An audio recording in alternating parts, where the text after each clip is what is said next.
So, if your credit card company offered to eliminate what you owed them for 20% of the balance owed, would you do it? Could you do it? What if your credit card company said you can eliminate what you owe the credit card company and you could pay 20%, but that would be $500 a month for 5 months? Would you do it?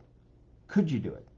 When does settling out your debt make more sense than filing a bankruptcy? My name is Sean Yesner, the owner and founder of Yesner Law, the author of my newest book, Become Debt Free in Less Than 1 Hour. You can pick up a copy of that book at www.seanmyesner.com/become-debt-free. I've got the link here in the notes to this video. Again, www.seanmyesner.com/become-debt-free. That's where you can pick up a copy of the book, and I talk about some of these issues. But before I dive into that, let's talk about what a debt settlement is and what a debt settlement isn't. So like I said at the beginning of the video, a debt settlement is an opportunity to pay off your debt at some percentage less than what you owe. So you owe a $10,000 debt to your credit card company. Maybe they offer for you to pay $2,000 or $3,000 or $4,000, and that $10,000 balance goes away. If you say, well, I can't afford $2,000 or $3,000 or $4,000, maybe you can make payments of, let's say, $250 a month for 8 months is $2,000. Or maybe $250 a month for 16 months is $4,000. And so at the end, you've made those monthly payments and you've eliminated that debt. Or if you have a lump sum saved up, you can simply just pay the creditor that lump sum and the debt is gone. That's how a debt settlement works. You are literally settling the debt. Now, this is different from a consolidation company, and I'm going to talk about consolidation company and consolidation loans later in the week this week. Really what I'm focused on now is, should you do a debt settlement or should you do a bankruptcy? And I think part of that question depends on what kind of bankruptcy. Is it a Chapter 7 bankruptcy where you're going to have to either liquidate some assets or go through an exemption analysis to see what assets you can keep? Or is it a Chapter 13 payment plan bankruptcy case?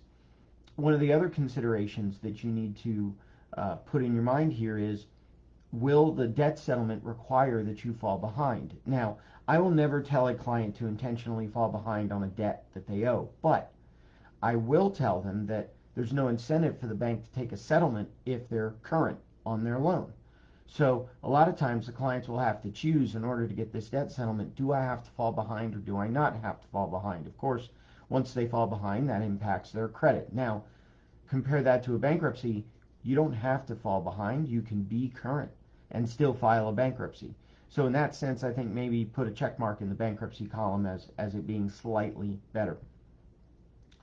But when we're talking about bankruptcy, one of the things we're talking about is a Chapter 7 or liquidation bankruptcy. And basically what we're doing is we are liquidating all of your assets. The trustee is selling any assets that are not exempt and using that money to pay towards the creditors. So I think bankruptcy would be better than a debt settlement if the bankruptcy can protect all the assets. In other words, if all your assets are exempt. In other words, if you can file the Chapter 7 and lose no assets, which is entirely possible, then I think it might be better than a debt settlement, given those two factors.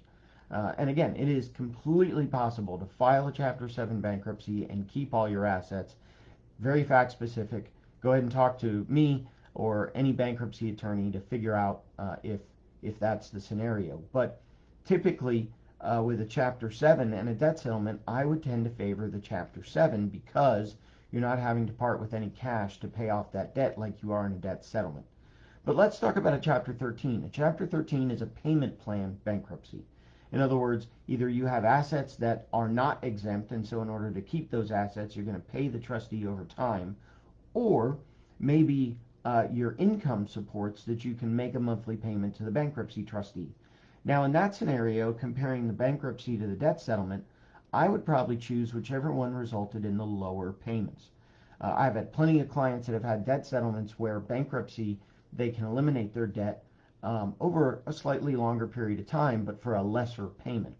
And so if you had to choose between a debt settlement, no bankruptcy, and payments of, let's say, $500 a month for 4 years versus a bankruptcy where you had to pay maybe $200 a month for 5 years, which one would you choose?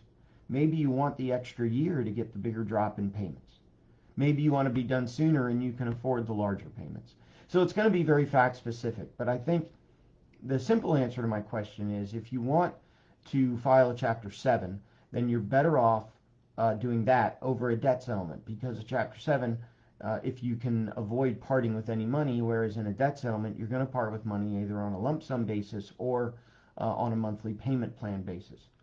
Versus a Chapter 13, I think you really just have to see which payment is lower for the amount of time that you're spending either in the debt settlement plan or in the bankruptcy. So that's about it for now.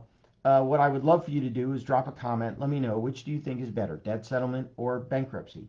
I'd be curious to know your thoughts. I don't know that there's any right or wrong answer. I think it merely depends on the circumstances. Check out my new book for free, Become Debt Free. Again, it's at www.seanmyesner.com/become debt free.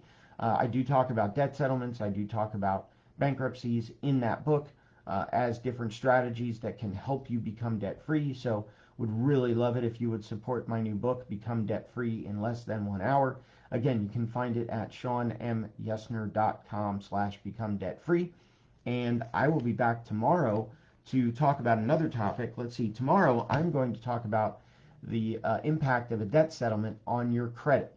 So you may want to tune in tomorrow and we'll talk about the impact of settling your debt on your credit. So that's it for tonight. Like I say at the end of my podcast episodes, I hope that at the end of the month you have more money rather than at the end of the money you have more month. That'll do it for this short video. Again, seanmyesner.com/become debt free. Thank you all for your time and your attention, and I will see you tomorrow.